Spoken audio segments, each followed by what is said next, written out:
Roll. Pursuant to Section 5, Chapter 231 of the Public Laws of New Jersey, this is to state for the record that adequate notice of this meeting has been provided to the public by posting and maintaining the annual notice of regular meetings on the bulletin board of the municipal building, by mailing the annual notice of regular meetings for 2022 to the News Record and Star Ledger in December 2021, and by filing said notice in the office of the Township Clerk. Ms. Adams? Here. Ms. Cripe? Here. Mr. DeLuca? Here. Mr. McGeehee? Here. Mayor Daffus. Here. Whereas Chapter 231, Public Laws of 1975, commonly known as the Open Public Meetings Act, requires that meetings of public bodies be open to the public. And whereas Section 7A provides that the governing body has the discretion to permit, prohibit, or regulate the active participation of the public at any meeting. And whereas it's the desire of the governing body to comply with the provision of this act, same time to conduct its business in an orderly and expeditious manner, now therefore be resolved by the Township Committee, Township of Maplewood does hereby prohibit, except as set forth in the formal agenda, active participation in deliberations of the governing body by the public, and except as otherwise prescribed by law, does limit the public to the observations of the actions and discussions of the governing body at all of its regular and special meetings. So moved. Second. Ms. Adams? Yes. Cripe? Yes. Mr. DeLuca? Yes. Mr. McGeehee? Yes. Mayor Daffus. Yes, thank you, Ms. Fritzen. Welcome everyone to our second October public session. We apologize again for being a bit behind schedule. This is not common, very unusual for us, but we had some technical glitches getting into closed session prior, and then we ran a bit long there, which is why we're late. But we're glad that you're with us. And we have a very good meeting tonight. We're going to start off with, you'll see in the agenda that was previously published that we were hoping to have Congressman Payne with us and an opportunity to interact with him about the issues that are important to us in the community and to learn from him about what's going on in Washington. Due to a last minute scheduling conflict, Congressman Payne is not able to join us, but we hope that he will in one of our future public sessions. We have three proclamations, important proclamations this evening. Committee Member Adams will proclaim October Breast Cancer Awareness Month and talk about why it's important to raise awareness about that. I will proclaim October LGBTQ History Month, and Committee Member Cripe will proclaim and raise awareness about domestic violence, intimate partner violence. Then we have our first public comment session. This is for agenda items only. And I see that our county liaison, Valentina Richardson Green, has joined us this evening, and we will allow her the courtesy to go first. Then we move into ordinances. We have two ordinances on final passage this evening. Reports from departments. Again, our published agenda notes that there would be a budget report from our CFO. The link is missing, and therefore we will not be doing that tonight. We do not want to discuss something that hasn't been presented to the public before. We'll do that at the next meeting on November 1st. Administrative reports. We'll begin with our interim township administrator, Mr. Schuster. We want to welcome him back, his first meeting again. Welcome, Greg. It's a pleasure to have you with us. Then we'll hear from our township attorney, Mr. Desiderio, and then from our township clerk, Ms. Fritzen. Reports from elected officials tonight. We'll begin with Committee Member Cripe, then Deputy Mayor DeLuca, followed by Committee Member McGeehee, followed by Committee Member Adams, and I, as the mayor, always go last. We have two discussion items tonight, and we have several items on the consent agenda, items 15A through 15J, previously published, as was the rest of our agenda. Our second public comment period is for any issue or any matter, and then we will adjourn. So let's begin our meeting. I want to say a couple of things at the top here. First, and very important, voter registration. ends today. If you're not registered to vote in the consequential critical midterms and in the important local races that are happening for Township Committee and School Board, today is your final day. You can join us here at Town Hall by 9 p.m. and we can get you registered. And this also applies to those of you who need to have your registration transferred. And we will be doing a fulsome marketing, as we always do, about how to vote in this upcoming election. And I also want to take the opportunity to acknowledge our dear Chief Jimmy Duvall. He's in our thoughts and in our prayers. We're praying for his speedy and full recovery, as we've stated earlier this week. Due to a medical incident, he is in the hospital. He is surrounded by his family, and he is beloved by the entire community. We are all pulling for him, and we're all sending our thoughts and our prayers. And we will continue keeping the community updated as we hear more. His condition is stable, though he has a long road ahead of him, that's for sure. And I stay engaged with the family on a daily basis. So our thoughts and prayers and all the good energy and anything that you believe in, send good positive energy to the Duvall family at this time. Okay, so with that, let's get into our first proclamation, Breast Cancer Awareness Month. Committee Member Adams, please lead us. Thank you, Mayor. I'm trying to swallow because it's been an emotional week with our chief, ill, and it being a surprise to all of us. So sending good vibes. On the reason this Breast Cancer Awareness Month and a lot of these awareness months that may sometimes seem overwhelming is that the vital importance of early screening for breast cancer detection makes an enormous difference in the survival rate of those who discover they have breast cancer. The earlier they have it, and I can attest to this, as December 7th will be 5 years since I had major surgery for breast cancer, and had it not been for the early detection, I might have had a very different story. So I encourage everyone to please get your tests done, get your mammograms, and insist on further testing and second opinions and things like that, to just, be careful for your health. So with that, I will just read the proclamation for Breast Cancer Awareness Month in October 2022. Whereas breast cancer will affect 1 in 8 women in the United States who will be diagnosed with breast cancer. And whereas breast cancer is most commonly diagnosed cancer in women and is the second leading cause of cancer death among women behind lung cancer. And whereas in 2022, an estimated 290,000 new cases of invasive breast cancer and more than 52,000 cases of non-invasive breast cancer are expected to be diagnosed in women, and more than 2,700 cases in men in the United States. And whereas a woman's risk of breast cancer nearly doubles if she has a first-degree relative, mother, sister, or daughter who has been diagnosed with breast cancer, and whereas even with that, 85% of breast cancers occur in women with no family history of breast cancer. These occur due to genetic mutations that happen as a result of the aging process and life in general and life choices, rather than inherited mutations, further elevating the importance of regular screenings. And whereas about 43,250 women in the United States are expected to die in 2022 from breast cancer. Death rates have been steady in women under 50 since 2007, but have continued to drop in women over 50. The overall death rate from breast cancer decreased by 1% per year from 2013 to 2018.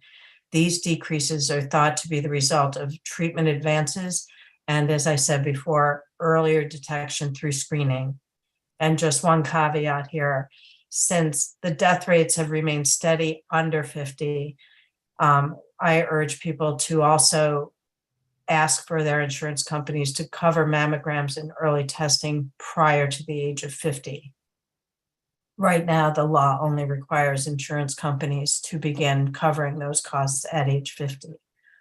And whereas of January 2022, there are more than 3.8 million women with a history of breast cancer in the US. This includes women currently being treated and women who have finished treatment. And whereas breast cancer is the leading cause of cancer-related death for Latin women, and death rates are 40% higher among Black women than white women. And for Asian American women, breast cancer rates are underreported. And whereas a man's lifetime risk of breast cancer is about 1 in 1,000, and over 3.8 million breast cancer survivors are alive in the United States today, thanks to early detection through mammograms and treatment. Now, therefore, be it resolved that Dean Daff, as mayor of the Township of Maplewood, and the Maplewood Township Committee hereby proclaim the month of October 2022 as Breast Cancer Awareness Month. Accordingly, as I've said, we encourage all our citizens to be proactive in getting tested regularly for breast cancer and join in community activities and participation in Breast Cancer Month activities. Thank you, Mayor. Thank you, Committee Member Adams. I know how deeply personal this is to you and to all of us who are your friends and colleagues. Thank you for your courage in sharing your personal story through the years. And we're so glad that you are fast approaching official, as the doctors say, remission, and that you continue to stay healthy and well. The other proclamation is about LGBTQ History Month. Since 1994, October has been declared as LGBTQ History Month. It's an opportunity to learn, much like other Black History Month and other Women's History Month that we celebrate. It's an opportunity to learn and to encourage sharing stories about the rich contributions of LGBTQ persons to our nation's history.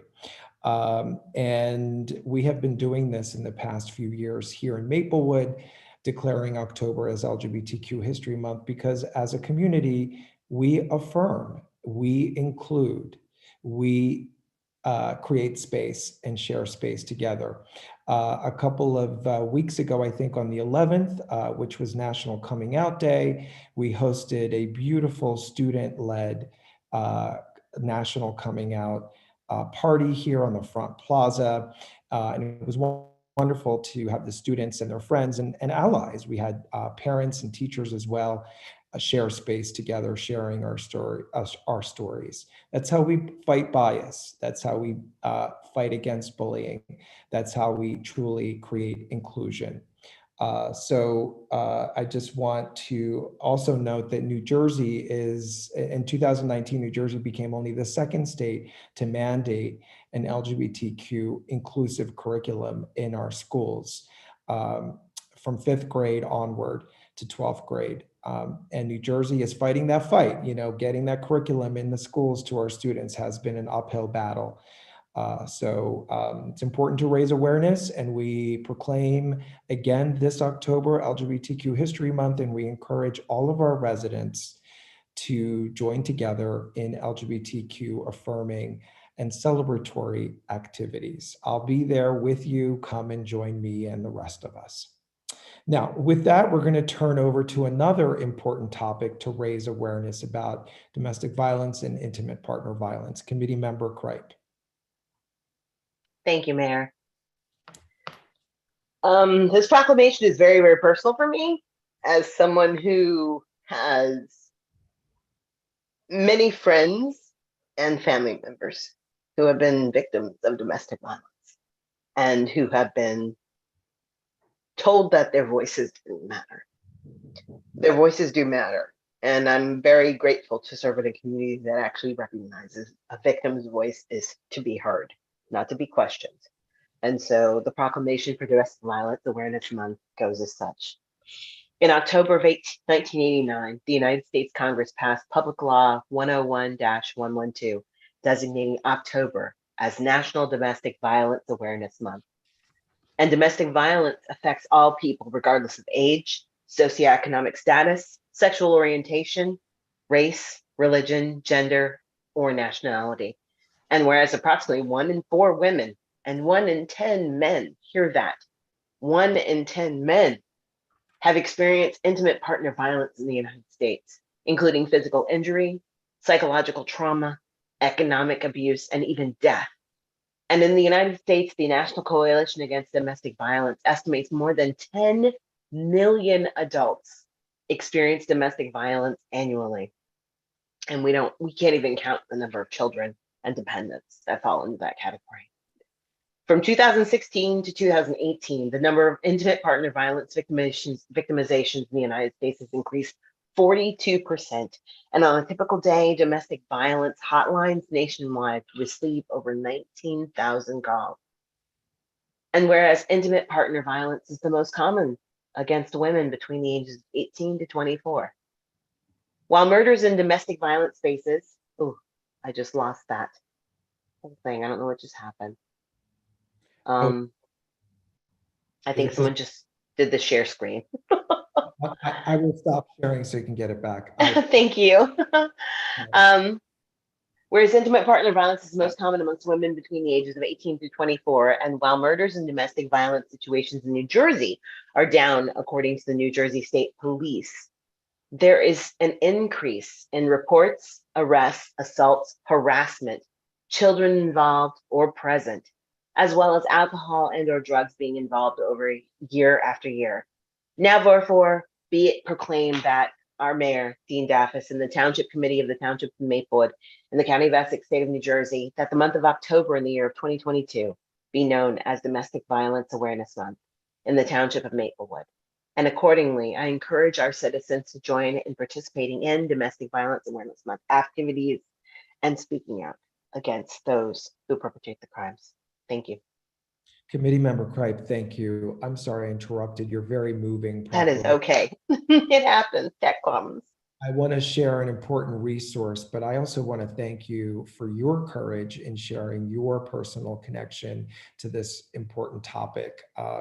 Our health department has done presentations during our Board of Health, and we know that domestic violence is an issue on the rise here in our community, and most communities, certainly community as we came out of the pandemic, have experienced a rise in intimate partner domestic violence.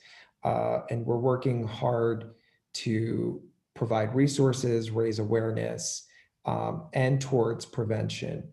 I want to share an important resource here, if I can get everything to work, which is the While you're still looking for that, I want to also say that within the domestic violence situations, it's not just the victims that are in need of assistance, it's also the perpetrators. Many of them are facing mental health, financial, and economic disparities, and there's just a lot going on. Support needs to come from both sides, not just blaming someone and incarcerating someone, but helping and treating those who need mental health support. Absolutely. So the New Jersey Coalition to End Domestic Violence, the NJCEDV, njcedv.org, has a hotline. It's 1-800-572-7233. If you know someone or you yourself are experiencing crisis, please reach out for help. Someone is available 24 hours a day, 7 days a week. And will connect you to resources immediately. And it's confidential and anonymous as well. I don't know if you were able to see that little flyer there, but we got the information on the record nonetheless. Okay, so this brings us to our first public comment period for agenda items only. And as I stated in my introductory remarks, we're going to welcome our county liaison, Valentina Richardson Green, up first. Ms. Green, welcome. Thank you. Good evening, everyone. Thank you for having me. Just a few updates. Today we had our senior wellness event at Cody Arena. It was a great event with the seniors coming out. It was so exciting to see everyone getting a chance to interact. The Silver Steppers dance group was there as well. So Mikey Sherrill appeared, just a lot of good information circulating, a lot of good feelings and good times amongst the seniors. The next event that we have is tomorrow. It's our last in a series of 3 at Essex County Homeless Pop-Up. Going to be from 10 to 2 in Elmwood Park in East Orange. Again, helping with health services and screening and support and social services at this event. And again, it's tomorrow, 10 to 2, Elwood Park in East Orange. The next item is on October 26th, the LGBTQ Money Matters Small Business Event at 6 o'clock at Essex County College, discussing how to do business with Essex County and the state and accessing capital technical assistance programs. Again, that's going to be at Essex County College on October 26th in the Morton A. Sigler Lecture Hall. And the next item is just a reminder that October 29th, the Sears site is going to be closing down in terms of vaccinations. I'll send out follow-up information, but again, October 29th is the last date for that site to be open. And I had one follow-up item. The last meeting we attended, there was a great concern over our new golf course renovations. I'm still waiting for contact back from our golf director and our parks department with that follow-up information. As soon as it is received, I will be forwarding it to the committee. But I did relay everyone's concern in terms of the loss of trees and then what it's going to look like and how it impacts the environment. So once I receive that information, I will make sure that the committee gets it. And that's it for me. Thank you, Ms. Green. Invite my fellow colleagues for any questions they might have or remarks they'd like to make. Township Committee? Anything? Okay. Then we're going to open it up to the public who may have some questions, Ms. Green, for you. Thank you for your important resources that you shared with us and letting us know of these great events that are coming up. Mr. Waltz, are there members of the public who wish to speak up at this moment in time? Good evening, Mayor and Township Committee. We'll now begin the first public comment portion of the meeting on agenda items only. If any meeting attendee would like to address the Township Committee, please use the raise your hand function. We will convert you to a panelist and allow you 3 minutes to speak. Mayor, first up, we have Joan Crystal. We'll convert you to a panelist, allow you 3 minutes to speak. Thank you. I would like to talk about the discussion item today regarding the restaurants having outdoor seating currently in areas of use of parking. 2 issues. One, I still see that the 2 handicap parking van accessible spaces are not available.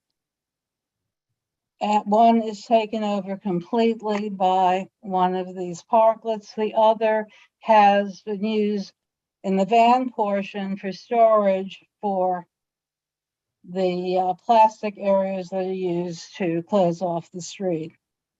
This presents a hardship. The second issue is that, with one exception, each of these outdoor seating areas is not accessible to someone in a wheelchair and is very difficult to access for someone who is using a walker. And I'd like you to keep accessibility in mind should you decide to extend the use of these spaces. Thank you. Thank you for that, Ms. Crystal. As you'll hear a little bit later, Committee Member Adams will walk us through where we are at the moment with respect to codifying and regulating the continued use of outdoor public spaces for outdoor dining. We're going to be talking about that, and certainly we will keep accessibility in mind, front of mind, I should say, as we move forward. I thought that the 2 spots that you referred in your remarks were taken care of or shift around. At least one of them was, but we will look into that immediately tomorrow and get back to you accordingly. Is there any other member of the Township Committee who wanted to address that issue? Committee Member Craig. I wanted to address something similar. One of the concerns that we've had for quite some time since they canceled the 31 bus was access to their various public transportation on the New Jersey Transit. I know that we have a van that's available and it's still hit or miss as far as when our residents contact them for rides. Sometimes it happens, sometimes it doesn't, but it still doesn't alleviate the fact that the Maplewood train station is not accessible.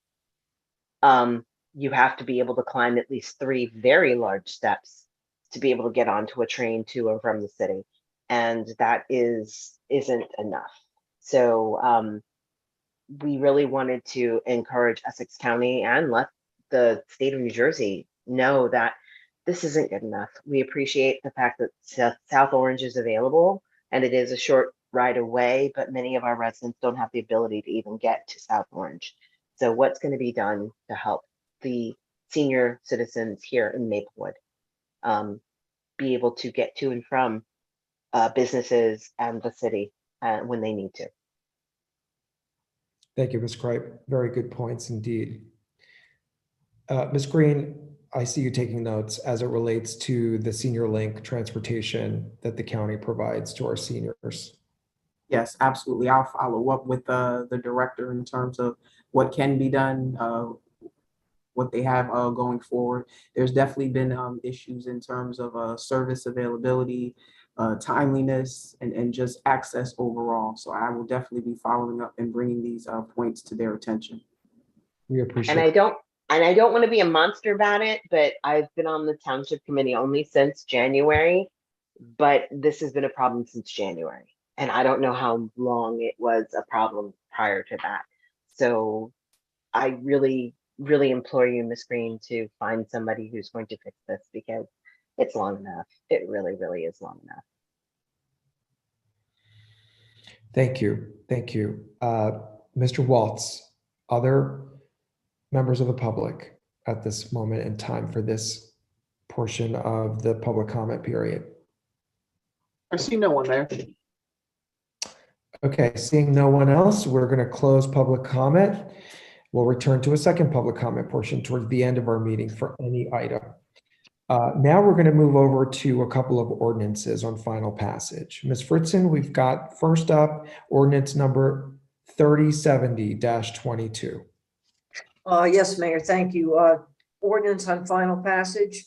Ordinance number 3070-22 is authorizing an emergency appropriation for the preparation and execution of a complete program of revaluation of real property mandated by the Essex County Board of Taxation. Thank you, Ms. Fritzen. This ordinance has been published. Copies posted on the bulletin board in the municipal building and copies made available to the general public in accordance with the law. At this moment, we're going to be opening this up to public comment. I open the public hearing. Are there any members of the public who wish to address the Township Committee about this ordinance? Mr. Waltz. I see no one there. Thank you, Mr. Waltz. We'll close the public hearing. Are there members of the Township Committee who wish to remark about this ordinance? Okay, seeing none, I'm going to move this ordinance be adopted as a whole and the clerk be directed to publish the same as a passed ordinance in the Maplewood South Orange News Record according to law. I'll second your motion. Ms. Adams, Yes. Ms. Kripe, Yes. Mr. DeLuca, Yes. Mr. McGehee, Yes. Mayor Daffis. Yes, thank you, Ms. Fritzen. Ordinance number 3071-22. Yes, Mayor, also on final passage, ordinance number 3071-22, bond ordinance funding an emergency appropriation providing for the Township of Maplewood's allocable share of unfunded portion of Phase 1 of the Flood Mitigation Facilities Project of the joint meeting of Essex and Union Counties by and in the Township of Maplewood in the County of Essex, State of New Jersey, the local unit appropriating $1,525,000 therefore, and authorizing the issuance of $1,525,000 in bonds or notes to finance the cost thereof. Thank you. This ordinance has been published. Copies posted on the bulletin board in municipal building and copies made available to the general public in accordance with the law. I'll say that this, for anyone who doesn't know what the joint meeting does, in this particular instance, we're talking about our sewer. And we'll open it up to public hearing. Mr. Waltz, are there any members of the public who wish to comment on this ordinance? I see no one, Mayor. Okay, close public hearing. Members of the Township Committee who have any remarks about this ordinance? Seeing none, I'll move it. I move this ordinance be adopted as a whole and the clerk be directed to publish the same as a passed ordinance in the Maplewood South Orange News Record according to law. I'll second the motion. Ms. Adams, Yes. Ms. Cripe, Yes. Mr. DeLuca, Yes. Mr. McGehee, Yes. Mayor Daffis. Yes, thank you, Ms. Fritzen. We would have had a report from our CFO. As I mentioned in my introductory remarks, we do not. So we're moving over to administrative reports and we welcome back Mr. Schuster as our interim township administrator. Thank you, Mayor. It's a pleasure to be back in Maplewood. I've been here for a little over a week and been getting reacquainted with all the department heads and getting up to speed as quickly as possible. Just again, thank you for the warm welcome from both the Township Committee and from the staff. The first thing that I'm really getting into is starting in on the 2023 budget. Our goal, of course, is to craft a budget which is going to be workable for the Township Committee and, of course, delivered in a timely fashion. I know there were some issues this year, but want to make sure that that doesn't happen again next year. So we're getting an immediate start on that. Other than that, I don't have anything else to report. I'm happy to answer any questions.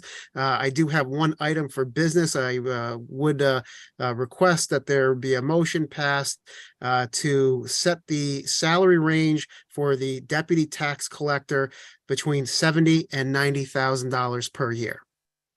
Move it. I'll second it. Ms. Adams, Yes. Ms. Cripe, Yes. Mr. DeLuca, Yes. Mr. McGehee, Yes. Mayor Daffis. Yes. Mr. Schuster, does that conclude your report? It does. Thank you, Mayor. Thank you and welcome back again. It's great having you. And I know that you jumped right in. You jumped I'm right in. trying. There's a lot going on and we're happy to have you. This brings us to Mr. Desiderio, our township attorney. Mayor, could I ask? Before I go, I'm sorry, Ms. Adams, sorry. I was just, yeah, I just wanted to ask Mr. Schuster a question. With regard to the budget process, a couple years ago, we had what I thought was helpful, and I don't know if my colleagues agree, that basically the chairs of the subcommittees, the assigned by Township Committee, we used to have sort of a separate meeting with those departments, if you will, like that helped sort of craft the ordinance, kind of got into the weeds a little bit about each, say, whether it was engineering and public works or development, department of development, whatever we call it, community development, that we were able to do that. I don't know if you were thinking of doing anything like that. It's kind of just an extra day meeting with the chair only of that committee and those department heads to kind of hash out before they bring it to, budget hearings and so on. So I haven't thought that far ahead. Obviously, it's critical that you know what each department does, their operations, because all budgets involve choices, and you have to know what the ramifications of those choices are. I think what I can say is that Friday, we have scheduled a finance subcommittee meeting, and maybe at that meeting, we can discuss that and what the best path forward is. My hope is to put together a full schedule, and perhaps that schedule will include the meetings that you described. But if you wouldn't mind, if we get through Friday, we can get you some more information on that and a plan in place. Yeah, just my 2 cents. I thought it was helpful and it probably alleviated some of the work of the finance committee on the budget by having, other TC members work with their respective committees. So thanks. Just another way that because we didn't have that last year. What I did as the chair of Engineering, Public Works and Planning is we asked the director to present at one of our regular meetings his budget. So that's another option, is to engage the whole, all the different subcommittees in this, as opposed to just the chair sitting in on the hearings. Yeah, these are working group meetings that we used to have before, and I think they were helpful. And I was definitely going to propose that at our finance subcommittee meeting on Friday, because I think they were very helpful. So more on that after we get through Friday, as Mr. Schuster noted. Okay, Mr. Desiderio, you're truly up this time. I'm actually going to say, is Ms. Barnett, normally, Mayor, you ask Ms. Barnett if she has a report. Oh, yes, I do. I provide both the administrator and assistant administrator the courtesy, the opportunity. Ms. Barnett, any report? Not too much on my end, Mayor. As Mr. Schuster said, we are working on getting the budget process started. We've also been working together on his transition into the interim role.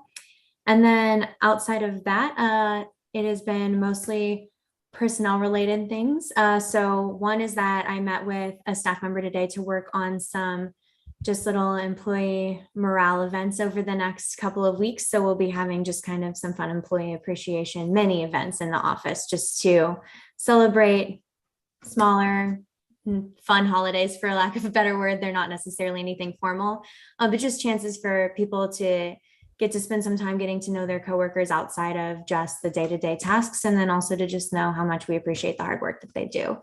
And then outside of that, we're also working to hire that Soma 2 Towns position that we've had the vacancy for, and we'll be having the final round of interviews over the next few days. So hopefully we will have a candidate to recommend, or a candidate who has signed an offer by the next time we're all meeting.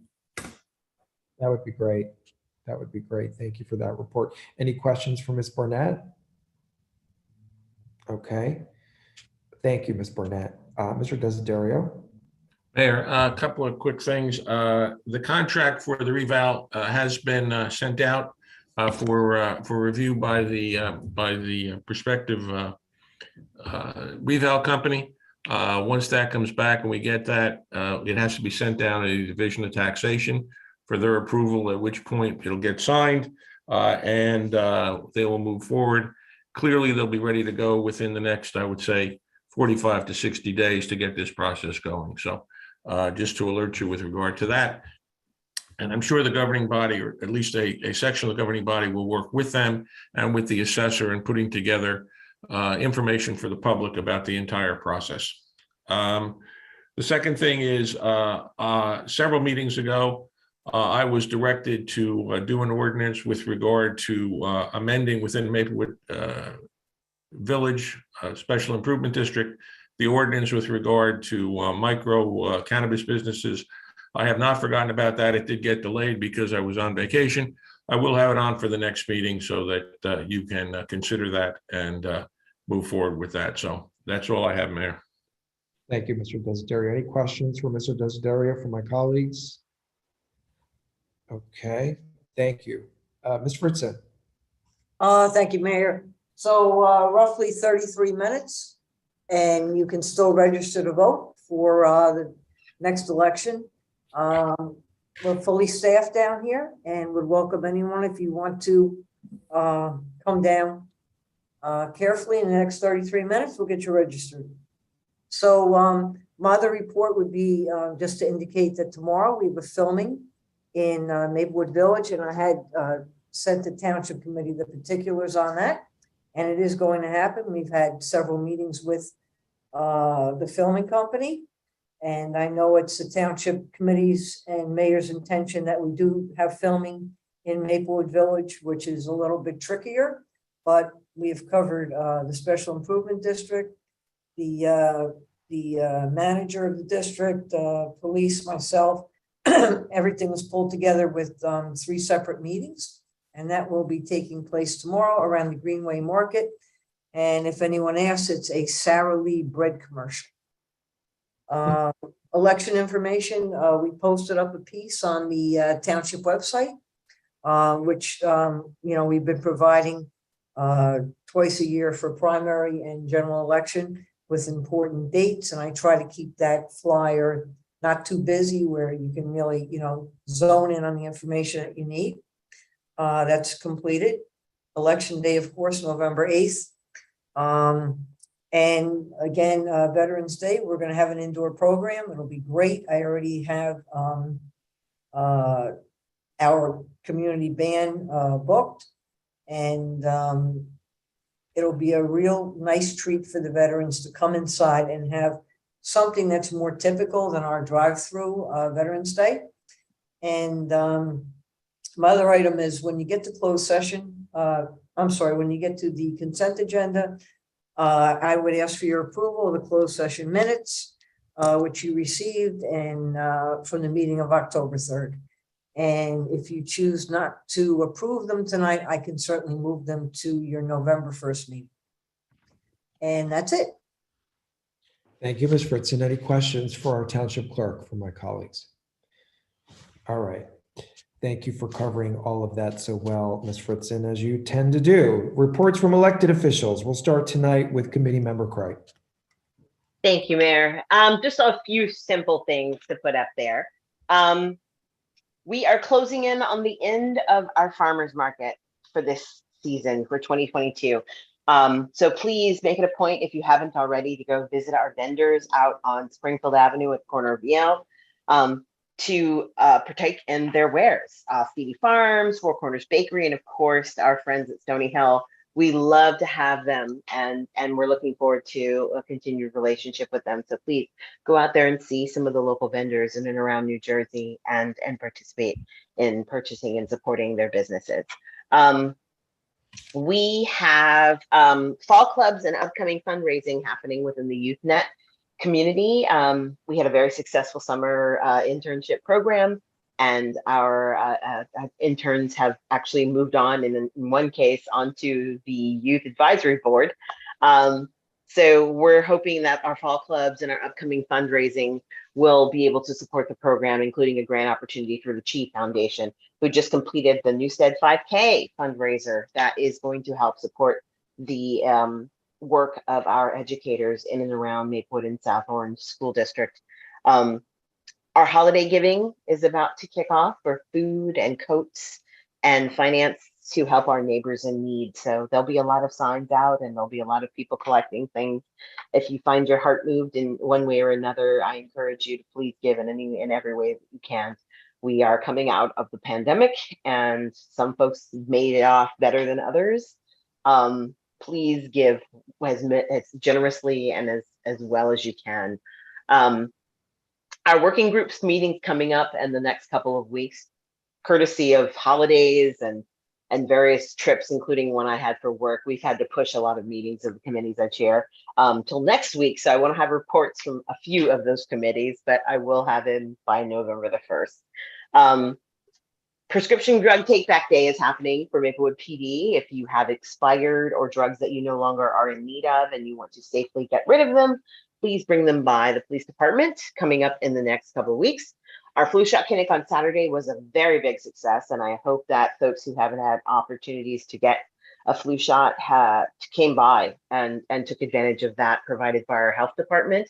But if you haven't, many of the local grocery stores, in particular our local Stop and Shop, which does so much for our community, regularly has flu shots available for very low to no cost for shoppers. So check with the pharmacy and please get your flu shot. We want you to be healthy and happy during this holiday season and in the future. Please take care of your family in that way. Our 7th and unfortunately final Soma Film Festival is coming up this coming weekend. And we are so grateful for the community of artists that we've had in this town who are willing to support small and avant-garde work and present them in a location like the Woodland for our community to enjoy. It's just unfortunate that with the way that the world works, it's hard to offer a community offering like this at low cost or no cost and be able to pay a mortgage. So the people who have been maintaining that for the last 7 years have made the decision to fold the fest after this last offering. So please do everything in your power to get out this weekend to the Woodland on Saturday and Sunday and view those wonderful films that are coming out. Finally, Halloween in the Village is back, people. The Fright Night is happening on the 29th and the 30th, and it'll be for you to come down to Maplewood Village and get a chance to spend some time and see the local vendors. And then on the 31st, excuse me, from 2 to 5:30 p.m., we will be having our Halloween parade. So I encourage all of our residents from the cradle all the way up until when you feel like you're too big for a costume, and really, who's too big for a costume? Put on your best and come on down to Maplewood Village and trick or treat and be a part of the community of folks who celebrate this special holiday season. It's been a while since we've had it, and I'm looking forward to taking my camera out and taking pictures of all the cutie pies and the cute little ladybug outfits on the way up to the amazing adult costumes. Maplewood is a creative bunch, and they come out with some amazing costumes. So I'm looking forward to see who's going to top that Walgreens receipt that actually went for like a city block that I saw 2 years ago. That was a brilliant, brilliant costume. I love that. Other than that, that is my report. Thank you so much for the time, Mayor. Back to you. Thank you, Ms. Kripe. I'm excited about Halloween, and maybe the township committee members might join in on the fun this year. Not just showing up, but actually getting, let's see what happens. Yeah. It's weird to think about the fives. I mean, fives, it could be the Monkeys plus the manager, the Beatles plus the manager, the Jackson 5. I mean, I could do the steps. I don't know anyone else could, but we'll see. All right, Deputy Mayor DeLuca, I know you can do the steps. I remember Mr. McGee, he came dressed up one year with a box around you. I don't remember exactly what you were. SpongeBob? I was the Rubik's Cube. Rubik's Cube. There you go. Only took an hour and 10 minutes. Right. And everyone tried to twist you around. And yes, that's right. Exactly. So just in the Halloween mode, the Hilton Neighborhood Association is having a Halloween parade at Dehart Park on the Sunday, the 30th, at 4 p.m. So, and then there'll be stuff going on after. So if you want to come on out. So as usual, I'm going to share some things. A couple of weeks ago, we dedicated the Gerard W. Ryan Plaza. So from forevermore, we will call that the Ryan Plaza. And we really should make sure that everyone knows that when they're referring to an activity on the front, we do call it that. We all got thank yous from his family members. It was a great event, and thank you to everyone who helped put it together. I wanted to just report that the Apothecarium had a job fair on the 15th over at our community center. And this is an effort as we deal with these cannabis retailers and manufacturers. We want to make sure that the jobs that they produce are given to local folks. And they had over 50 people come. They have some jobs here. They have some jobs at their other retailers. They're at their grow station in Boonton, but they have a fair amount of jobs here locally, both full and part-time. So we had some local folks come, and if you're interested, they're still looking. So it's great that if you can live and work in the community. So take a look at that. On next Monday, the 24th, we're making two major changes on Burnett Avenue or on near Burnett Avenue. One is, and let me see if I can get this a little bigger for you. Well, I don't want to mess it up. One is that at Burnett Avenue and Tuscan Road, there's no longer are you going to be able to make a left turn. So as you come up Tuscan Road, you're not going to be able to make a left turn onto Burnett. And if you're on Burnett, say you come around Springfield Avenue, you're not going to be able to make a left turn onto Tuscan Road. And the reason there is that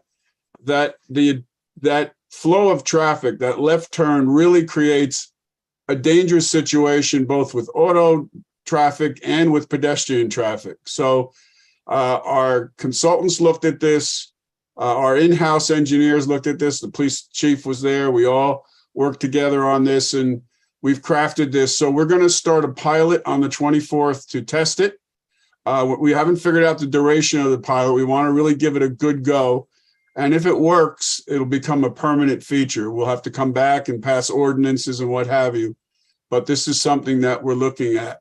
And then secondly, at Lexington Avenue, where it intersects with Tuscan Street, not Tuscan Road, but Tuscan Street and Burnett Avenue, that will become a dead end. So there'll be no through traffic. Once you get to Lexington and Wellesley, you will not be able to get to go further and get out. You'll have to turn around and go back because there'll be a dead end there. And that will really help because we'll be able to bring Tuscan Street down to Burnett, the stop bar, the crosswalk. Everything will be much safer. Will improve line of sight. So again, we're going to test this out on the 17th. And I'm sorry, we're going to test it out on the 24th.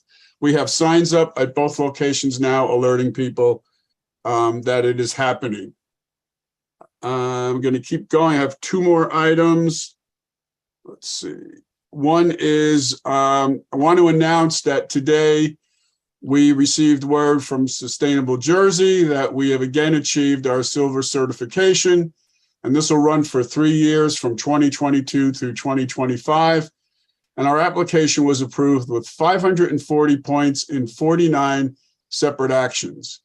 And this is an increase of 23% in points that we got in 2019 and 36% in action. So we got more recognition in points, and we've done more actions. I just want to thank Bailey Barnett, Bob McCoy, Candace Davenport, Annette De Palma, Paul Kittner, Hussam Zaidan, and Tracy Woods for working with me as a team. And we put this together, and we will be getting our award in November at the League of Municipalities. And the last thing on my agenda is I just want to read a statement about the library and what people might be seeing there. Just hold on one second. Okay. So on October 12th, the Eastern Region of the Laborers International Union of North America began an informational campaign, including the use of an inflatable rat in front of the Maplewood Library construction site. The union has expressed concerns about the general contractor, Palpro Builders, LLC. The township has spoken to both parties and urged the contractor to meet with the union to discuss their differences. The library construction project is in full compliance with state laws and regulations and funding requirements of the New Jersey State Library Construction Bond Act. Palpro Builders was selected as the lowest responsible bidder. There were 9 bids received, ranging from $16.8 million to $19.6 million. According to the New Jersey Department of Labor, Palpro Builders is currently registered to bid and engage in public work within the state of New Jersey. The department's wage and hour division and contract compliance has confirmed that there is an open investigation on Palpro Builders, but the library project is not a focus of this investigation. Palpro Builders and its subcontractors are required to pay a prevailing wage to their workers. The New Jersey Prevailing Wage Act requires that workers receive the appropriate craft prevailing wage as determined by the Commissioner of Labor and Workforce Development. Palpro Builders and their subcontractors have no discretion in their pay rates. They must pay the prevailing wage set by the state. The contractor is required to submit regular reports that they're doing so to the state, and the township's construction manager is monitoring those reports as they come in. Work on the new library will continue moving forward with an expected completion date in early 2024. That's all I have, Mayor. Thank you. Thank you, Deputy Mayor DeLuca. I believe Committee Member Adams had her hand up. Yeah, I just had a question for Mr. DeLuca with regard to the trial turning things on Burnett and Tuscan Road. Is that gonna, I know we talked at Engineering and Public Works about that being restricted to school hours, that turning movement be restricted to just school hours. Is the test going to be also, or is it gonna be all the time? All the time. There's still a difficulty beyond school hours of the left turn, particularly as you come up Tuscan, because as you know, when you make a left, you stop at that stop sign. When you make a left turn, you're blinded on anybody making a left turn or a right turn off of Springfield Avenue. So that has become a problem, because when you go out there, you start to make a left and all of a sudden someone comes down Burnett after getting off of Springfield Avenue and doesn't even know you're there. So our engineers have talked about this, making it full-time. Additionally, what we have to put in the street has to be there. It has to be strong. It can't be cones, because we think people will go through the cones. So whatever we put there will be a permanent feature. And that's what we'll have to take a look at. And if it makes sense to push it back to just school hours, we'll take a look at some alternative. But right now it'll be full-time. Okay, because we did talk, so how long will it be up? We haven't figured that out yet. We just want to get a good sense of how long it takes, what the impact is on Springfield Avenue, on Burnett, Tuscan, and all throughout. Yeah. Okay. Okay, thank you again, Deputy Mayor DeLuca. And I just want to add to your statement, our statement that we had put out about the library project and the union's demonstrations there during the demolition portion. We're learning from this, right? Though we followed state rules and everything was kosher, and we didn't have access to the kinds of information that unions have access, I do think that we're learning about areas where we can improve our bidding practices and policy to ensure prevailing wage and, where possible, union jobs. So that's for future township committee discussion, obviously not tonight, but I do think that we should put that out there, that it isn't just about the unions and the parties working it out. We have a stake in this if we're going to really walk our talk as a town and what we value and who we are, that we can do better in our bidding as well. Okay, so now we're going to go to committee member McGehee. Thank you, Mayor. I'm going to cover our public safety meeting, which was held last Wednesday night. In my opening remarks, we touched on a couple of statements or issues. One, we gave clarification regarding the police scanner, the fact it's being moved over to 1618, that our police department is working with our IT staff. They've been notified, and they are working under Ms. Barnett's leadership to make sure that's solidified. So we addressed that. We also made the public aware that, we do receive speeding complaints throughout the town, that they don't go on deaf ears, that once they're provided to the police department, then they're disseminated from Captain Malloy per our rank and file and SOPs to our watch commanders on a daily basis. Obviously, we don't have a broad bandwidth of police officers all the time, but they are made a note of, and then are also addressed as soon as possible. So thank you, and continue to send us that information. We'll provide it to the appropriate chain of command accordingly. We heard from the Community Board of Police, provided an excellent report. They had just held a retreat earlier that month. It was a great opportunity for them to have a kind of year in review and also plan ahead. And as you know, they did some great work about not calling 911 for every single thing. And they'll continue to work along those lines. But in the coming school year, they're going to focus on schools, on the leadership in the school district, as well as the town officials, and to work on enhancing the relationship between our police officers and our school district and our young people. Our chief gave his narrative report, as well as tradition is. He touched on a couple of things. We recognize that we saw some upticks in the UCR report, which represents crime. He discussed some things, kind of his advice. One of the things related to what we've seen, which is a significant amount of auto vehicles or thefts.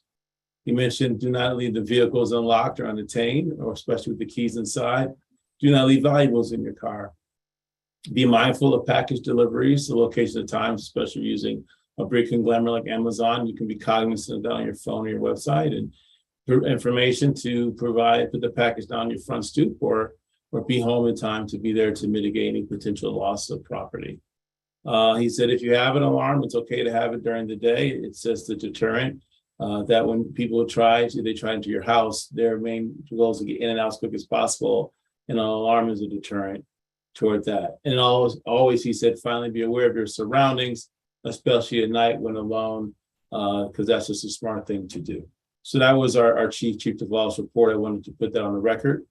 We discussed the metrics. Again, the UCR report, this is for August because of the way the time lapse works.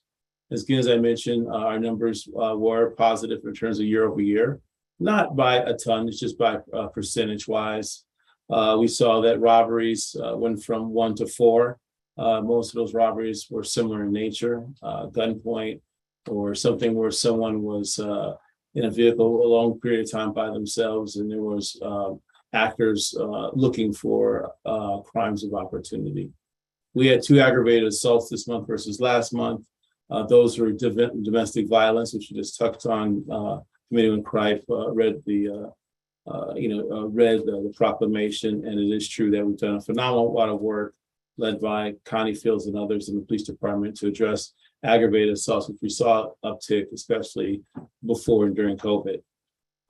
Burglaries were even. Again, there was one business, one residential, which did not have alarms in place. And again, the thefts, which both are auto thefts, again, we have to be mindful of our cars, and then other thefts were crimes of opportunity regarding shoplifting and so forth. Overtime continues to be very effective. What the chief has put in place during Power Wednesday has been very effective. We continue to see manageable overtimes inclusive of year-over-year pays, which deals with union contracts and so forth. We had one discussion item, which we touched on, which was regarding parking at the middle school. The chief is already working, in the mayor's words as well, with the administration there to address issue regarding permits. There's been some desire by middle school teachers to have designated parking. Obviously, that's an issue because you have to take into consideration zoning and other permit factors as well. So we're waiting for information back from that cohort. And once we hear back from them, we'll decide what to do to move forward.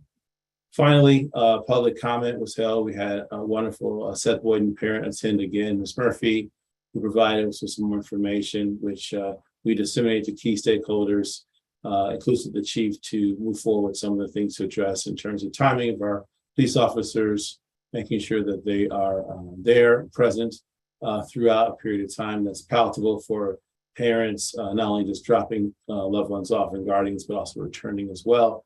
And then also just making sure that everyone's mindful of the rules and regulations put forth to address corners and making sure people are present. So that's just a summary of what happened at the public safety meeting. I'll now go on and discuss communications. We didn't have a chance to meet formally, but Ms. Barnett did an excellent job of providing some metrics, which I think we should put into the record. Ever since we started this weekly newsletter, that's been very effective. We have approximately 20% of emails on file equivalent to our population in terms of theoretical interest recipients. But the great news is on an average is that we have a 98% deliverability rate, which is very, very excellent. In fact, we have only one IP address. And that's on a high level any corporation in America. So bravo to Ms. Barnett and to the delivery team for doing that. And our open rate is 56%, which is also unheard of. Open rates to be anything in double digits in corporate is amazing. So to have over half the emails delivered to be opened, just as a testimony to the quality of the content and also what we're doing from a cadence perspective. I will say that moving forward, we're looking to leverage another channel, which is push notifications or SMS, which would drive residents to the website and would obviously be top line and very informative information, and different from a Nixle alert to be, just to be clear, it's more event-based, but could be used in critical situations if needed in addition to Nixle alert. So that's the communications community report that I wanted to share and put into the record. I'll go ahead and share my screen and grab a couple other things here. So let's do that. Share number 2. All right. Sharing my screen, I know that Ms. Fritzen articulated, but I did put this together so this could be on the record and screenshot. Today is the last day with 7 minutes to spare, but these voting options are very important. You can vote by person, you can vote on election day in person and by mail. Those who put their ballots in, I got my mail ballot actually yesterday. But these are the dates and the locations. Take note of that because these are very critical to opportunities for anyone who wants to vote early. All right. Don't say it. All right, now, so you see our report. Now let's go here, and I want to show the email which we pushed out recently. This is an example of it. As you can see, all this information is on the email, everything from our leaflet collection to registration, the TC meeting which you're seeing right now, our master plan workshop, which is next Tuesday, what we're doing for the breast cancer, heart and hat and scarf drive, which I have a flyer for. So anyway, all the information that you can hear a lot tonight from my colleagues is right here covered in the newsletter. So please go to the town website and do sign up. And with that, I want to recognize, shout out here, that we do have the scarf and hat donation drive going in October. So I think Ms. Jeffers is running that. So please call this number if you have any questions, but everyone looks pretty in pink. It's a worthy cause and a worthy thing, so please support.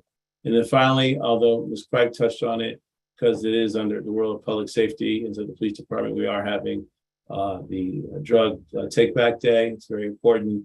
It's been very successful in the past. It takes 5 minutes. We don't want to pump those drugs into our toilets or our waterways and pollute our system. So please be mindful of that. And with that, I yield the floor and I turn over to Ms. Adams. Thank you, Mayor. Thank you, Committee Member McGehee. Committee Member Adams. Thank you. I was going to mention the breast cancer awareness hat and scarf drive, but I'm glad you did it because I have several other things I have to talk about. So I was one of the first New Jersey elected officials over a year ago to sign on with CCI, the Center for Climate Integrity. Mr. Daffis recently joined me as probably 25, 30 New Jersey elected officials who have been working together to encourage the state and try to get the ability to sue the fossil fuel industry for the climate change damages that they have knowingly caused. We passed a resolution, and my colleagues agreed to do that with me last year, to encourage the state to go after the fossil fuel companies to hold them financially responsible. Well, now it's a reality, and I'm happy to say that today at a press conference at Liberty State Park, the state attorney general, the head of the Department of Environmental Protection, and the acting head of the Division of Consumer Affairs held a press conference to announce that the state has indeed filed a lawsuit against the fossil fuel industry to hold them financially responsible for decades of misleading the public and, in fact, deliberately misinforming the public. They have falsely suggested to consumers that they were stewards of the environment when, in fact, they were not. For decades, they've boosted their own profits at the expense of taxpayers. This lawsuit was filed and the press conference held on almost the 10th anniversary of Sandy, which made landfall, leaving devastation in New Jersey, where over 300,000 homes were damaged, 600 roads were closed, over half the state lost power, and almost 40 people passed away. So the $30 billion in property damage that Sandy cost was, yes, because of the storm, but the storm was, the intensity of the storm and the extent of the damage was caused, as we now know, by climate change caused by human use of fossil fuels. Had we known this earlier, like the fossil fuel companies did in the 50s, they knew that. There's documents that document that. This is very similar to the opioid crisis and big pharma being responsible for things that they already knew, and more like the tobacco industry when they knowingly were basically causing cancer to people. So the court has ordered the state has filed to have the court order companies to stop the lying and pay for the costs of their conduct to New Jersey. They filed this against Exxon, BP, Conoco Oil, Chevron, Shell Oil, and American Petroleum Institute. So this is a big deal. New Jersey now becomes the 7th state to file suit against the fossil fuel industry. This is filed under Consumer Protection Act because the companies knowingly and purposefully put products out that hurt those consumers. And so that's where this is going, and it'll be quite a big deal and a long haul, but the more states that do it, the more this will start to become a very big national issue, and hopefully we'll take some of those profits to mitigate the expense that we've all been paying for what they cause. So that was a really exciting announcement that I heard last night, and watched the live stream of the press conference this afternoon. So good news, we start getting people to pay for stuff instead of us taxpayers. I also wanted to touch on sidewalk maintenance. At last TC meeting, there was someone who complained about the condition of sidewalks. It was discussed at our code committee, and the recommendations from the code committee was to have people report through our website or by calling building department or community development department to report major issues of sidewalk disrepair that or tripping hazards. It is the responsibility of property owners to maintain sidewalks and curbs in our town. So notifying the department is important. We also discussed the department doing an annual evaluation of sidewalks in town, as they do now, but maybe more focused on trip hazards throughout town. So they're going to start trying to make those observations throughout town, sort of along the way each year, which they sort of already have been doing in large part, but they're going to try to make it more focused to make sure that it's safe for everybody. And the last thing I have is that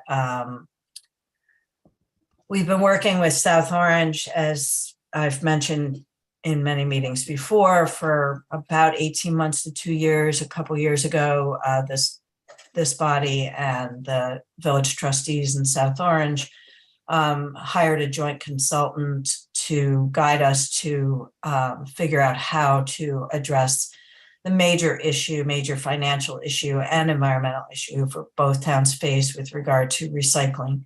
Recycling pickup and recycling marketing. The marketing is where we basically hire a company to pick up the curbside recycling, and then that company brings it to another company where they process the recycling. We've made better, if for lack of better words, the bid specs for the marketing company. We wanted to get a marketing company that was more likely to recycle and also has a cleaner stream and a process that works better. So we have gotten bids for that from Bayshore Recycling Company. That bid was accepted by South Orange at their last trustee meeting. The other bid we received for collection of recycling we got 2 bids for that. One was from Basso, who is our current vendor, and the other was from another company that was more than double what Basso. So the trustees again already passed a resolution to hire both those firms so that we can move forward with beginning January 1 of 2023 in getting our recycling done in a different way. The biggest impact this will have on the residents of both towns is that since this is a joint thing, we will be hiring the same companies and they will be doing the pickup in the towns. The schedules will be forthcoming over the next couple months. The other big difference is that this will be dual stream. So we understand that that's a big change for residents right now. Basically throw all recyclables into one container, and we put that container on a weekly basis out at the curb for collection. The issue with that is that what happens is if somebody puts a dirty container in with paper or cardboard and it spills on it, a larger percentage of the recycling that gets picked up is not recyclable because of contamination. So the dual stream would have residents putting out every week, but they would alternate the weeks that they would put out. So one week you would put out paper and cardboard, and then the next week you would put out everything else, plastics, glass, metals. So those are the biggest changes for the residents. And we have a meeting actually tomorrow's Wednesday with a subcommittee of this joint recycling committee that we've been working on to begin planning on public information and a marketing campaign of how to get this information out to the public over the next couple months so that, you know, everyone is prepared. And when we do launch beginning in January, we will have used the alerts that Mr. McGehee just mentioned that we're going to be putting out to push notifications out so that we can get the information out more quickly into people's phones rather than just to their emails and just to wherever we make public announcements. So that's all going to be taking place over the next couple months, the plans for that. This is really important, not just for the environment, but if we produce a cleaner stream to go to the end user, the marketer, and they get that, then we will, hopefully that'll be marketed better. And that's what our records show, that recycling is increasing, but it is important that it not be contaminated, thus the dual stream. So that hopefully will result in money coming back to us, which is the way it used to work until about 7 years ago when it became, we got no money back, and now then it became that it actually costs us money. So we're trying to mitigate the cost factor for the taxpayers and do a better job with our end products so that it's a cleaner stream for the recycling. So at the next meeting on November 1st, we will have 2 resolutions on for passage. And this should give the opportunity for the public to ask any questions with regard to this, but those will be awarding contract for this, these 2 vendors and a new process for residents. So if anybody has any questions, I know there was a lot of information. So. Thank you, Committee Member Adams. Any questions, Ms. Adams, from my colleagues? Thank you, Ms. Adams, for that report, and thank you for the leadership and the change accountability. Again, Maplewood leading the way, and today's press conference was really amazing. Yeah, it was great.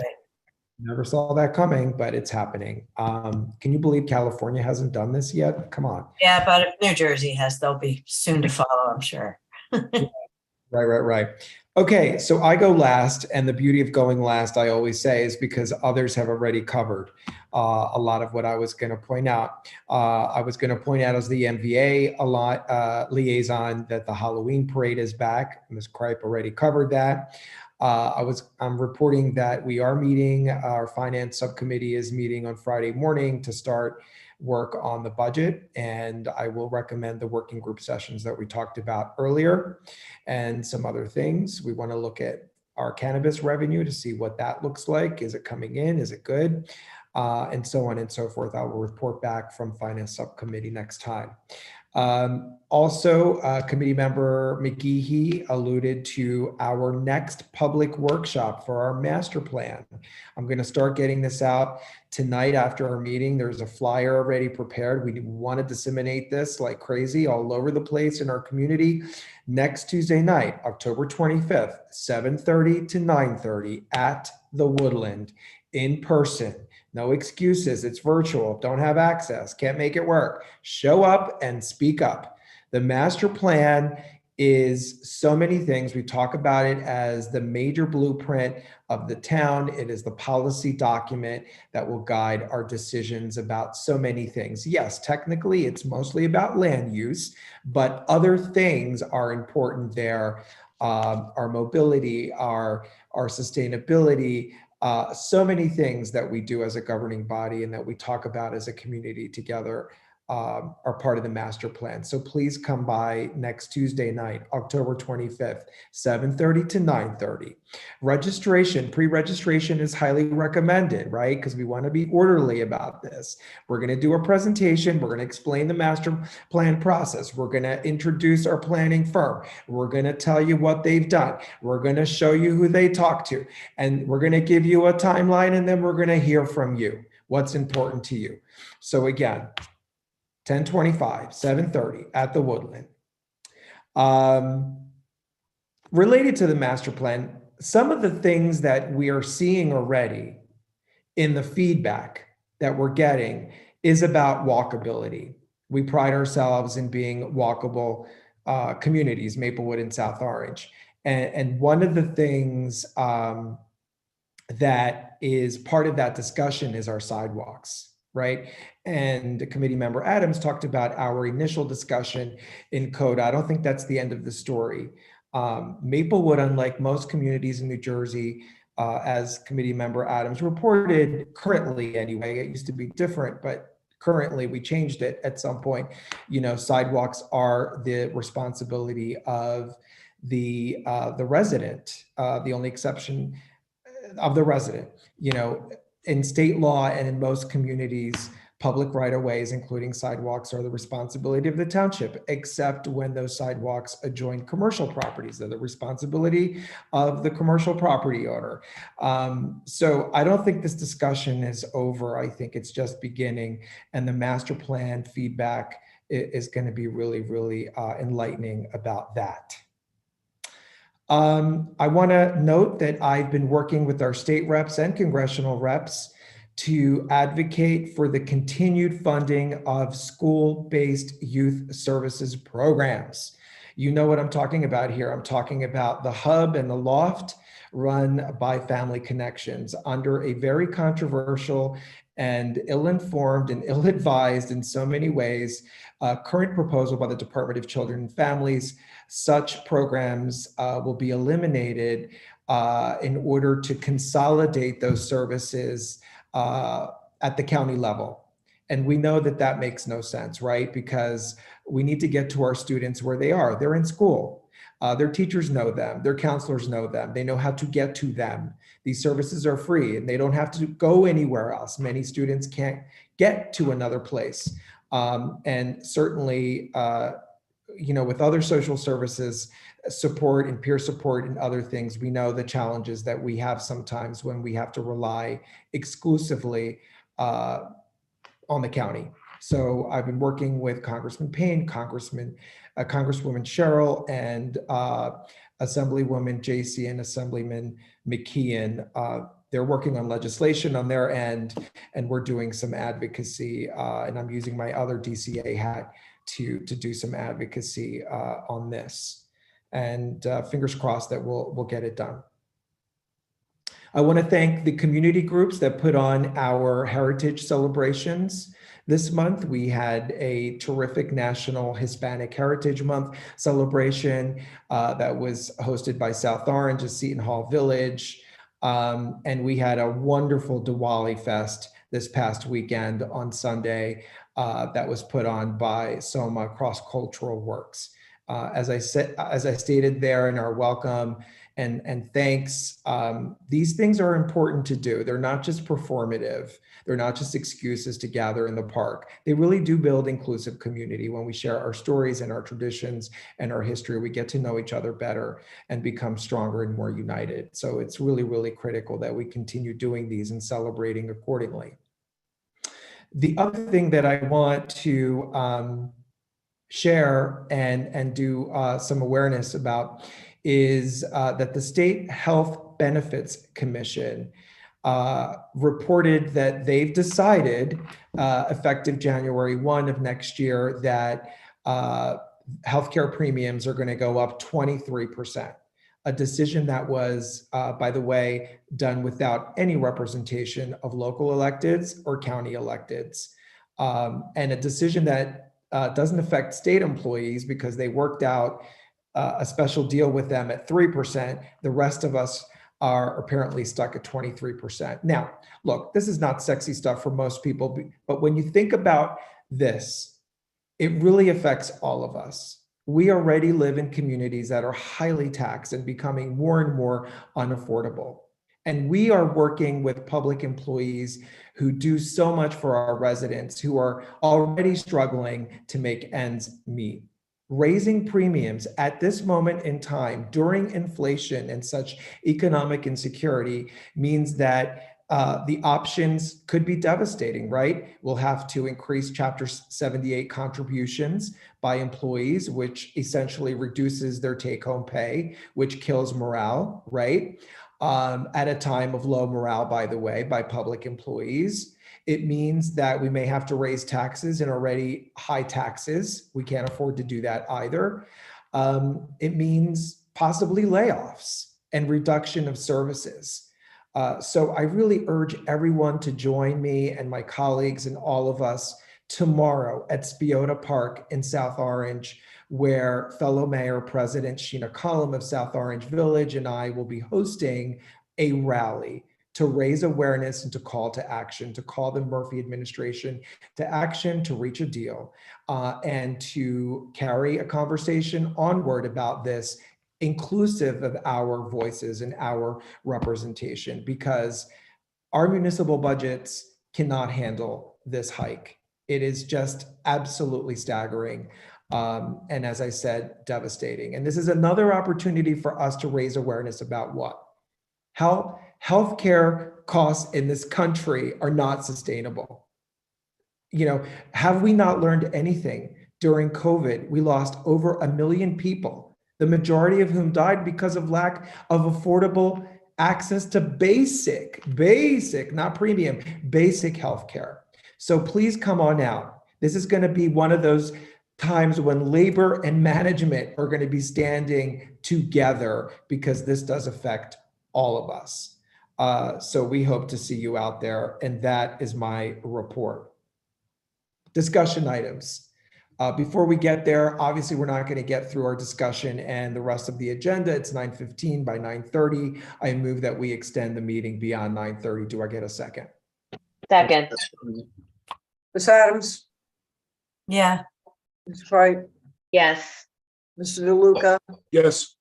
Ms. McGehee, Yes. Mayor Daffis. Yes, thank you again, Ms. Fritzen. Okay, discussion items, we have two. The first one is Deputy Mayor DeLuca's. Thank you, Mayor. So in 2018, we entered into a redevelopers agreement with Maplewood ALR Urban Renewal LLC for property on Burnett Avenue. This is, we call it the Maplewood Building Specialties. It's the area between Burnett and Boyden that's adjacent to the DPW site. This was the area that we had worked for a long time in trying to build an assisted living facility, and that did not work. Currently, as of 2019, we have the following uses that are permitted in that site. Again, assisted living complex, adult daycare, medical, parks, and all the way down the line. We over the years, we've added breweries, self-storage facilities, co-working spaces, indoor commercial recreation. The developer that we have a developer's agreement has not moved forward on this. We raised this in July. Mr. Desiderio sent a letter to their attorney. As of today, I believe we have not received anything back. I did have a phone conversation with the owner of this company back in July after he got the letter. He said he was, continuing to move on this, but nothing's really happened. And in our agreement, we say that he's supposed to be filing a preliminary and final site plan within 90 days of the agreement. He's supposed to be doing the government approvals within 1 year, supposed to be completing this within 5 years. I mean, nothing's happened. So my recommendation is that we terminate the redevelopers agreement. And I would make a motion to that effect. second, Ms. Adams, yes, Ms. Wright, Yes. Mr. DeLuca, Yes. Ms. McGehee, Yes. Mayor Daffis. Yes, thank you, Deputy Mayor DeLuca. Easy peasy. Second item about outdoor dining is Committee Member Adams. Thank you, Mayor. I was putting this on because we are, as you mentioned earlier, we have been working on regulations and rules and regulations for parklets or streeteries in Maplewood Village. And we have, just for Ms. Crystal's edification, we have included in those accessibility guidelines for these outdoor eating areas. But we need to decide as we continue, both the Village Alliance Board and this body have approved doing these, using parking spaces for outdoor cafes in prior meetings. What we have not discussed and would like to get the feel from this committee on is the amount of time we would like to permit them. Our outdoor cafe does go year-round, January through December. But as we've talked about, one of the reasons we like the cafes on the, using the parking spaces is because we have such narrow sidewalks for the most part in Maplewood Village that it makes outdoor cafes, which brings life onto the street and makes it more social and enjoyable downtown. It makes it hard because we hardly have any sidewalk cafes because of those narrow sidewalks. So all that said, to the extent that we want to allow parklets or streeteries, just to get those definitions out there in the planning vernacular, the downtown management vernacular, the parklet is using parking spaces for a common seating area that's open to the public. Streetery is using them for a restaurant to have tables. And so street eatery, eating in the street, those are the words. But we need to know, I need to get your temperature on, do we want this to be a seasonal allowance for restaurants, or do we want it to be year-round like the outdoor cafes? So I ask for you to discuss and decide if seasonal could be April through October, or it could be June, July, August, whatever everyone thinks. And if you want me to go first with my opinion, I'm happy to do so, but I thought I'd ask you guys first. So thank you, Committee Member Adams, as your fellow compatriot in this effort. I think what we have right now in our draft regulations, again, subject to our discussion here, but what we have as a draft right now is a seasonal recommendation, and we were considering April through end of October or early November as the season, if we were going to do only a season and not all year round. Personally, I favor a seasonal approach. I think that makes sense. It helps with snow removal and all kinds of stuff in more inclement weather. And it takes away from having to have fully enclosed areas and worrying about heaters and all these kinds of things that I think became a little bit, frankly, obnoxious in the village in that small footprint. So I recommend a seasonal. I support a seasonal approach, and I'm okay with April through the end of October or early November, whatever that's going to end up to be. Discussion?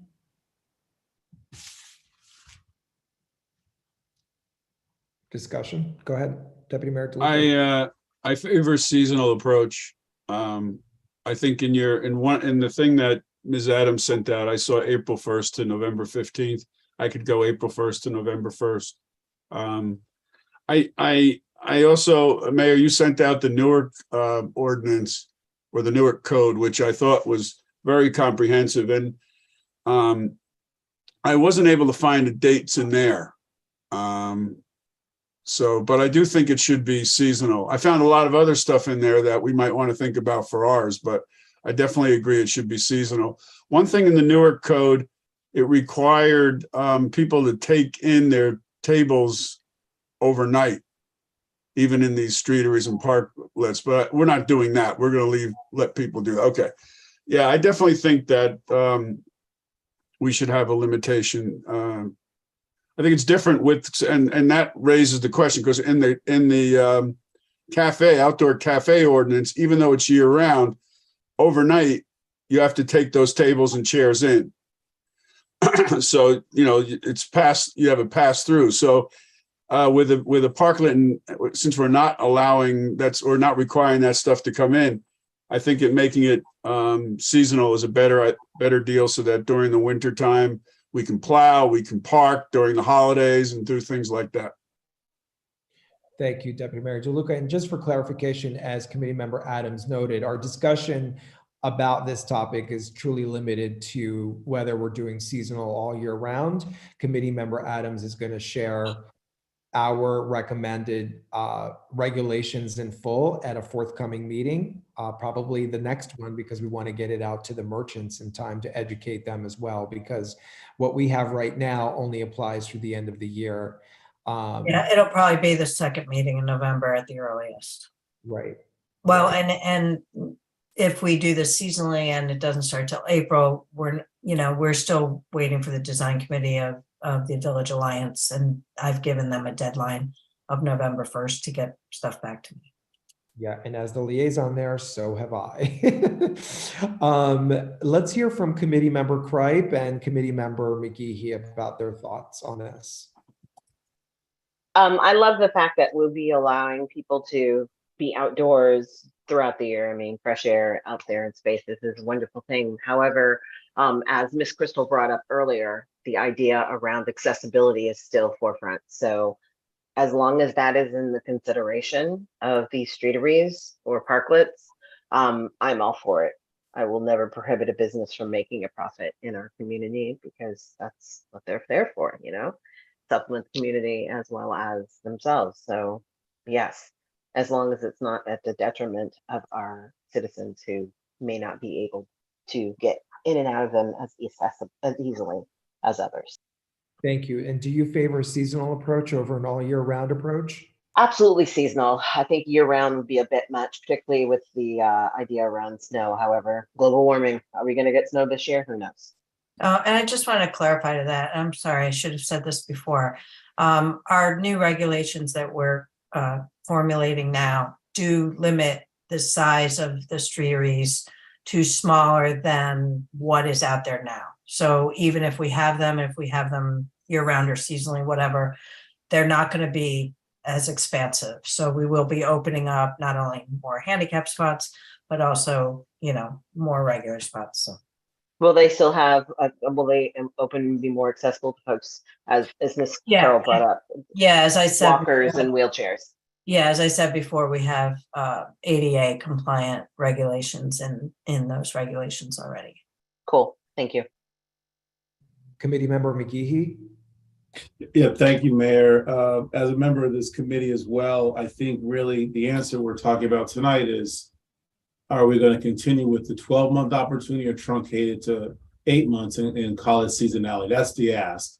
And I am on board with that. I think what's critically important, as I mentioned in the meeting, in the committee meeting, is that, and I agree, we got to get this out the door, but we got to get that collaborative work with MVA done sooner than later, because there are businesses right now who are probably, in their mind, regardless of statute, think it's going to continue through Jan 1, and some do make money in the cold weather. So that's really my concern. How it's been my concern, making sure we get the MVA signed on.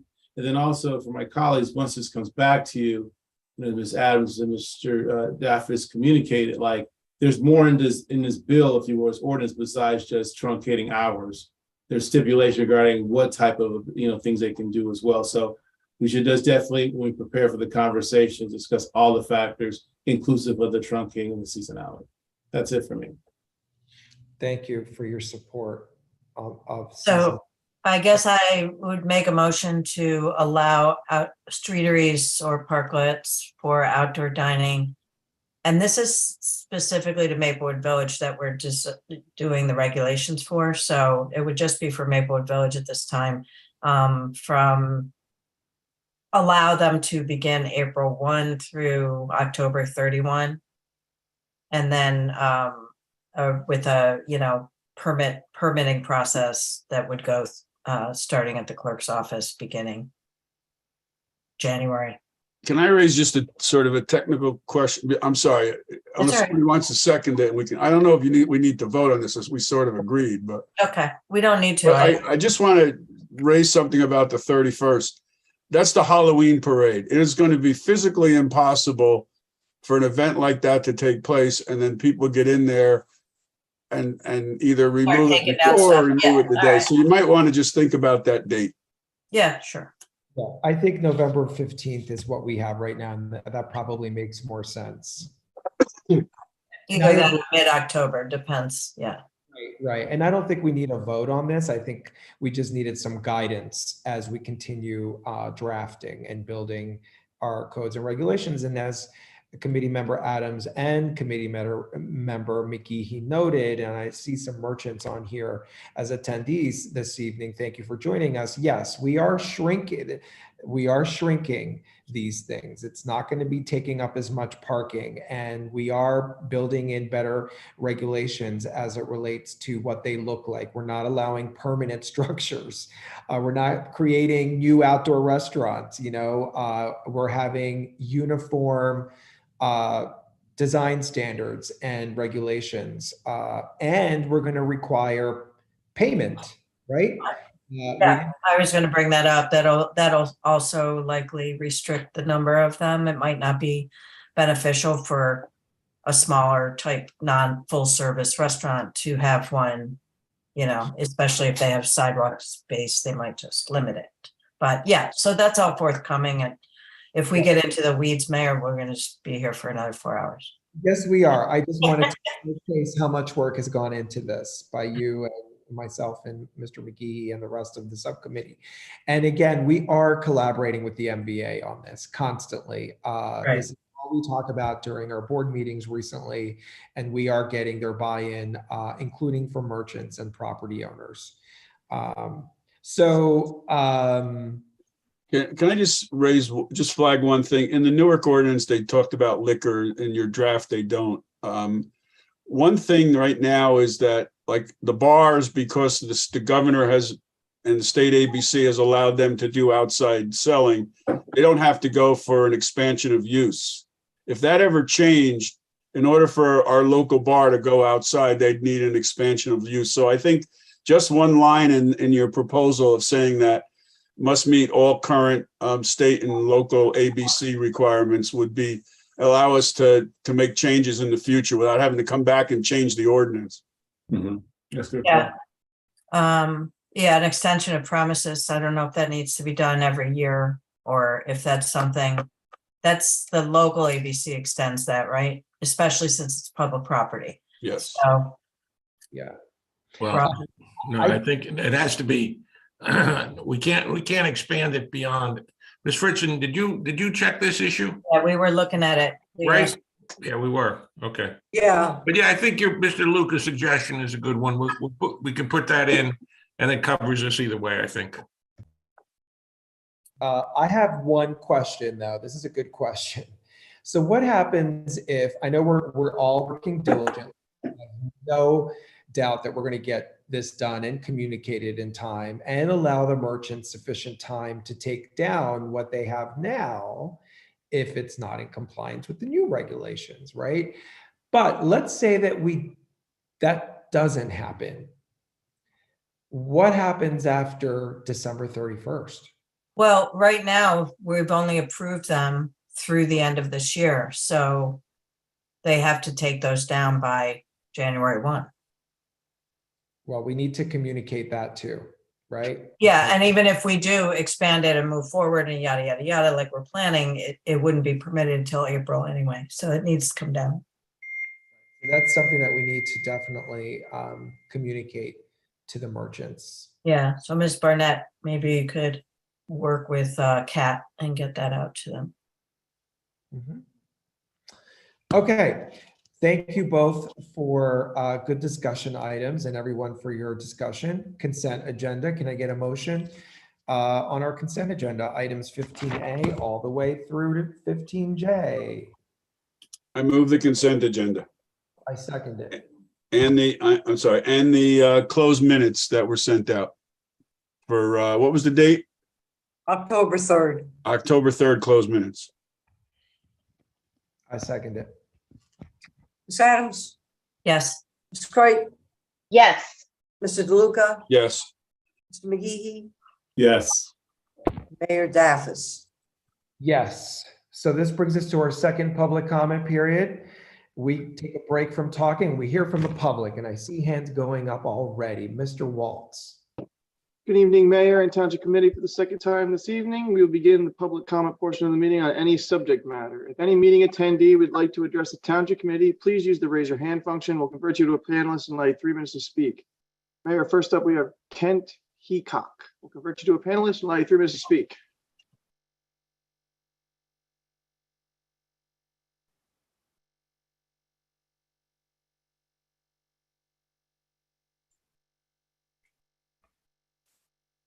Hi, sorry about the delay. It took me a second to find the mute button. Yeah, hi, Mayor Daffis, committee members, and all of you who serve our great town. Thank you for this opportunity to speak. My name is Kent Heacock. I'm a 25-year resident of Maplewood. Yes, I moved here in '97. I'm not rounding up or down, and I love it here. I am speaking to you tonight to represent the growing pickleball community within our township. We want to thank you guys right off the bat for the recently repaved and repainted Walter Park tennis courts. I don't know if you planned it this way or you got lucky, but you did it last week at the same time as the paddleball court season, which is very active, started in our town. They were happy to get us off of their courts because that's where we've been playing. So thank you for that. But I would like to ask you to do more. Add more courts. I assume since you did it, you're aware of some of the statistics, but I have some right here on my other screen. CNBC recently posted that the average annual growth of players over the last 5 years, pickleball players, is 11.5%. If that continues, there will be 40 million pickleball players in the United States. That's 1 in 10 or over 10% of our population. 70 countries now play pickleball. We need 5 more and it'll be open for consideration for the Olympics. It is a fast, really great sport. If you haven't played it yet, I highly recommend it. So if you could consider, please, next year or in your budget, wherever, as soon as you can, to look at, we're looking at Orchard Park, Maplecrest Park, Borden Park. They are all in need of repair and lightly used by tennis players. So we'd like you to consider perhaps changing one of them to only pickleball.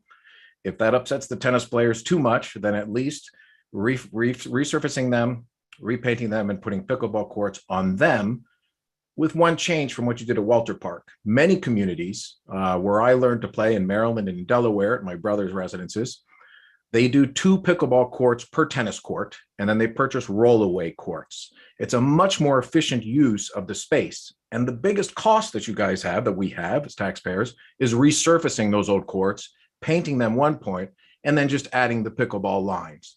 This is something you'll see everywhere if you do some research. So that's my time. I just want to say thank you for what you've done. Please consider your growing pickleball community, and hopefully we see some more pickleball courts next year. Thank you. Thank you, Mr. Heacock. I'm a fan, and yes, we will consider that as part of our budget in rec and community services, and we're starting that work now. So stay tuned, and thank you.